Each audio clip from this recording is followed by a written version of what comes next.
canals provide a fantastic habitat for many species and a gateway from our countryside into our towns and cities. Going through urban areas, this often means that alien species find their ways into canals very easily.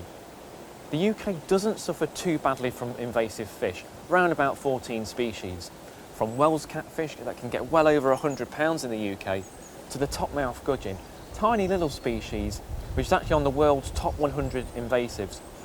But today, I'm on the canal here looking for a nocturnal predator that lurks in these murky waters, and I'm meeting a man who knows how to catch one.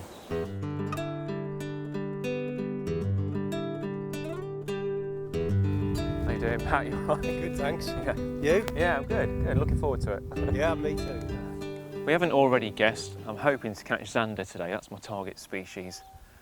And Matt, I suppose you're somewhat of an expert with Zander, having fished with them on the Severn and whatnot. Can you tell me a little bit about them? Yeah, they're curious fish. They're not everyone's cup of tea. They've had a fairly villainous reputation over the years. They are a controversial species. They're a non-native species.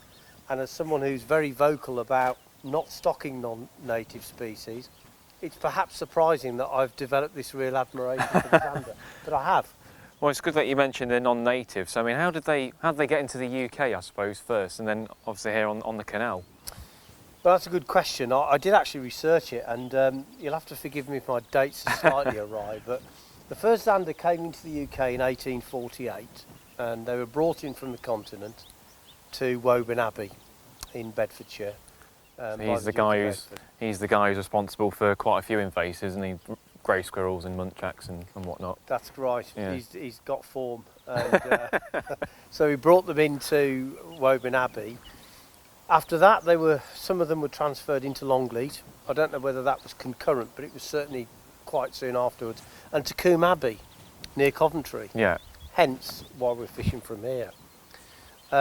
It was many years later that the Environment Agency actually tried experimental stockings in the fens, and they put them into the drain system, which is something they probably regretted. Yeah, put them in a big natural waterway. They're going to go nuts, aren't they? So. Yeah. And then some of the Brummie lads took fish out of Coombe Abbey. They put them in the Severn. They put them in the Warwickshire Avon. Yeah. And they probably put them in the canals, but they would have found their way into these canals They're anyway. all connected. There's a lock system. So, you know, I mean, they're here and that's it. And as far as I'm concerned, they're a really good addition to the sport fishing family. Luckily, they've settled into our system quite well. And what I've noticed in the places I've fished for them is fairly soon after their introduction, there's no question they do kind of decimate local prey fish populations. But then nature takes over. And what I have noticed is that once the population settles down, the indigenous prey fish, particularly roach, do very, very well. The population becomes very healthy and strong, and you tend to get great roach fishing. So why do you think that is then? It's just natural selection. I mean, what happens is this predator comes in, it's a very efficient predator. Yeah. It starts to reduce the roach numbers. Nature's way then protects the roach by causing them to overbreed. Their numbers go back up, but of course the Zander and the pike and the predatory fish pick off the more sickly, weak individuals in the shoal. So, you know, effectively what you're doing is you're kind of cleansing that group of fish. Yeah. So you're getting the best DNA. You're getting the survival of the fittest, Jack.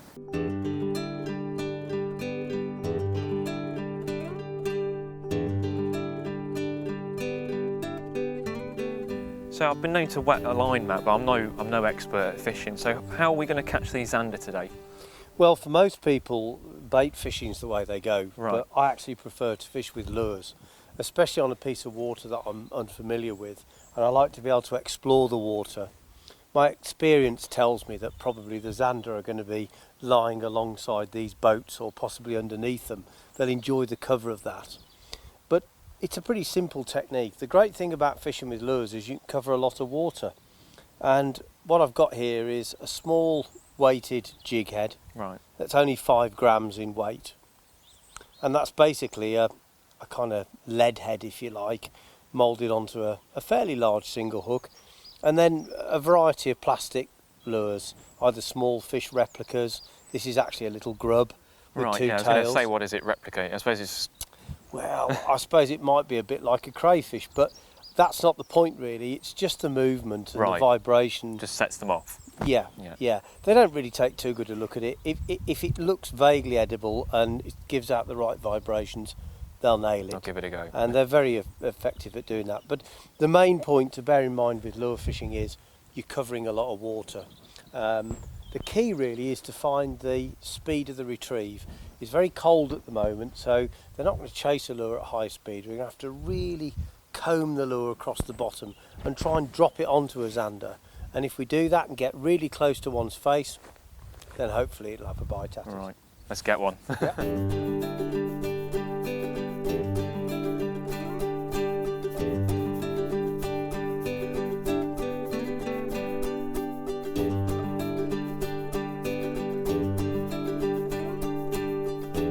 That didn't take long, Jack. It's a second cast, actually.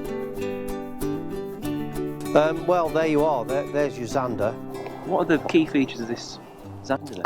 Well, it's a predator, of course, and you'd expect it to have teeth.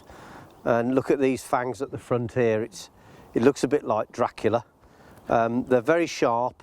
They will puncture the prey fish, but they certainly ensure that once they've got hold of something, it doesn't come back out again.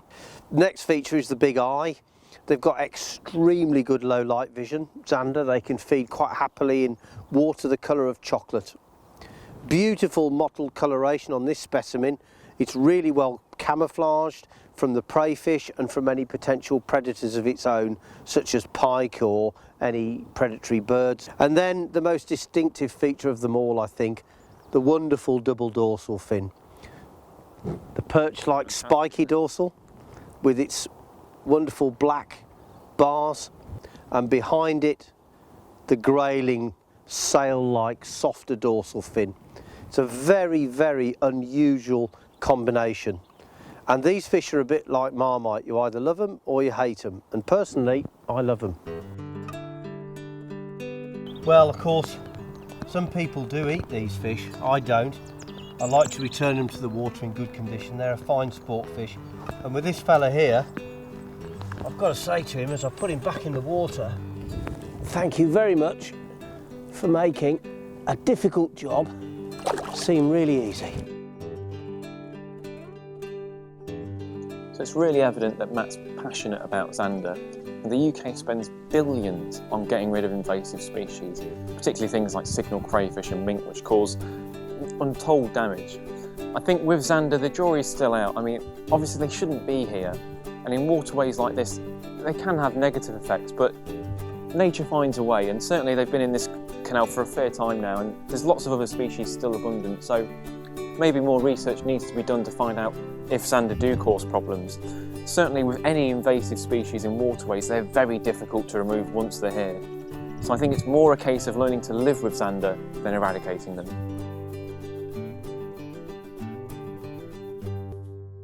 Thanks for watching, and don't forget to like, share and subscribe. Until next time, cheers.